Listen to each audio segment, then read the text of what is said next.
बिस्मिल्लाहिर्रहमानिर्रहीम अस्सलाम वालेकुम। Welcome to my YouTube channel law students platform. इस वीडियो में हम पढ़ेंगे priority of rights created by transfer, जो कि सेक्शन 48 में बताया गया है। इससे रिलेटेड और मैगज़म्स हैं।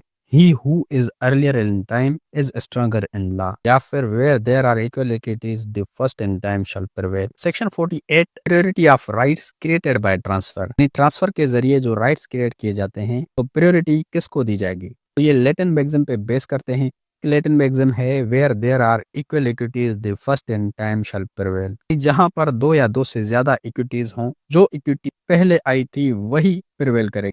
या फिर दूसरा लैटिन मैगज़म है ही who is earlier in time is stronger in law, यानी जो टाइम में पहले था लॉ के अंदर उसको ही प्रायोरिटी दी जाएगी। इसको सिंपली एक एग्जांपल से समझते हैं। मिसाल के तौर पर एक बंदा है ए, उसने पहले बी को कहा कि मैं आपको ये अपना घर सेल करना चाहता हूँ, तो उसके बाद ए ने सी को कहा कि मैं आपको ये घर सेल करना चाहता हूँ। यहाँ पर प्रायोरिटी किसको दी जाएगी? जो इस होम से पहले अटैच्ड हुआ था, यानी जो बी है, उसको ही प्रायोरिटी दी जाएगी। पहले उसका राइट है कि उसको ही घर दिया जाए, लेकिन अगर वो रिजेक्ट करता है उसके बाद सी का राइट है। इस सेक्शन 48 की डेफिनेशन देखते हैं। सेक्शन 48 कहता है कि जब ट्रांसफरर यानी जो ए है, प्रॉपर्टी ट्रांसफर करने वाला है, वो इमूवेबल प्रॉपर्टी के अंदर डिफरेंट राइट्स क्रिएट करता है मुख्तलिफ लोगों के फेवर में मुख्तलिफ टाइम में, तो उन राइट्स को टुगेदर फुल एक्सटेंट पे एक्सरसाइज नहीं किया जा सकता। तो जो राइट्स पहले क्रिएट किए गए थे उनको प्रायोरिटी दी जाएगी उन राइट्स के ऊपर जो राइट्स बाद में क्रिएट किए गए थे।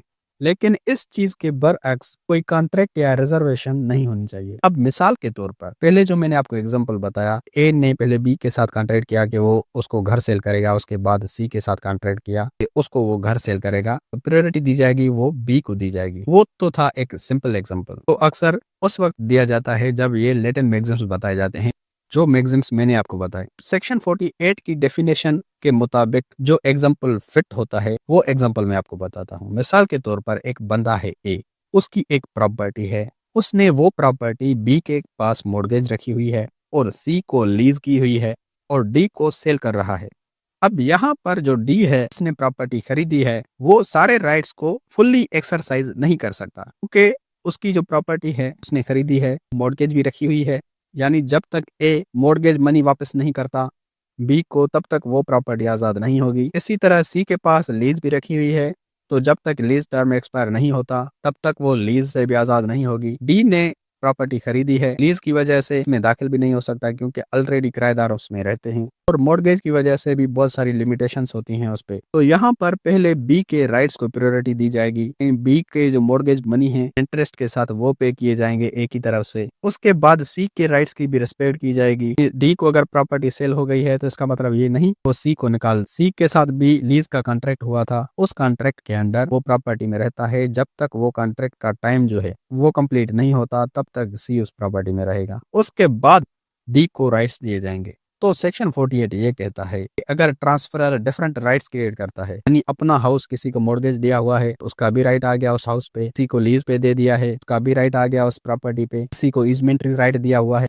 यानी वो प्रॉपर्टी से आ जा सकता है, और उसके बाद उस प्रॉपर्टी को उसने सेल किया हुआ है। इमूवेबल प्रॉपर्टी एक ही है लेकिन डिफरेंट राइट्स क्रिएट किए हैं डिफरेंट लोगों के फेवर में डिफरेंट टाइम्स में। ये बहुत सारे राइट्स हो गए, तो पहले उनके राइट्स को रिस्पेक्ट किया जाएगा, प्रायोरिटी दी जाएगी जो राइट्स पहले क्रिएट किए गए थे।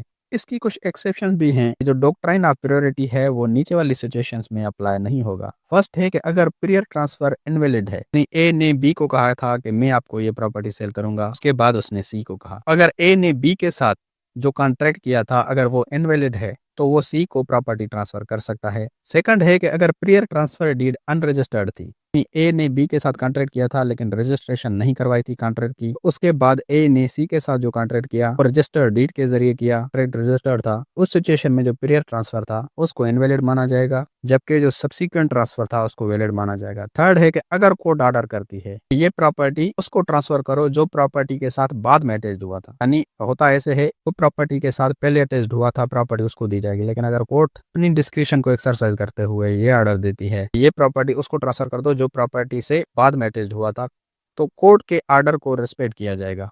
फोर्थ है कि अगर इसके बरअक्स कोई कॉन्ट्रैक्ट किया गया है, अगर ए ने बी के साथ कॉन्ट्रैक्ट किया था, उसको कहा कि आप 10 दिन के अंदर अगर पैसे नहीं देते इस प्रॉपर्टी के तो मैं ये प्रॉपर्टी सी को ट्रांसफर कर दूंगा। इस सिचुएशन में भी डॉक्ट्राइन ऑफ प्रायोरिटी अप्लाई नहीं होगा, बाद में आने वाले पर्सन को प्रायोरिटी दी जाएगी।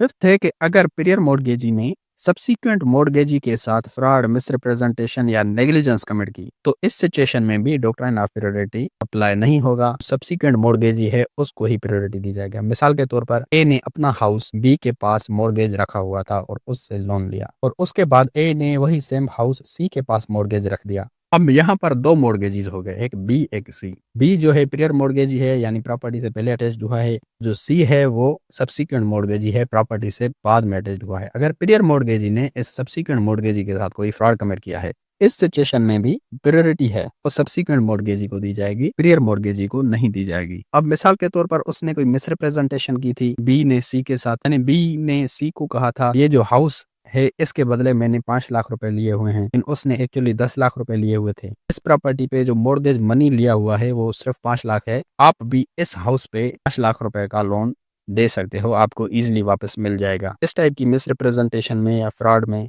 सब्सीक्वेंट मॉर्गेजी को प्रायोरिटी दी जाएगी, ना कि प्रियर मॉर्गेजी को। तो दोस्तों ये था हमारा आज का टॉपिक। उम्मीद है कि आपका कॉन्सेप्ट क्लियर हो गया होगा। रिक्वेस्ट एक ही करूंगा कि एक छोटा सा कोई सा भी कमेंट लाजमी कर दो, चैनल सब्सक्राइब जरूर कर दो और ये वाली इंस्ट्रक्शन जरूर फॉलो करो। अगर आपको नोट्स चाहिए तो लिंक डिस्क्रिप्शन में है। अगर आपको दूसरे वीडियोस देखने हैं ट्रांसफर ऑफ प्रॉपर्टी एक्ट के तो उसकी भी लिंक आपको डिस्क्रिप्शन से मिल जाएगी।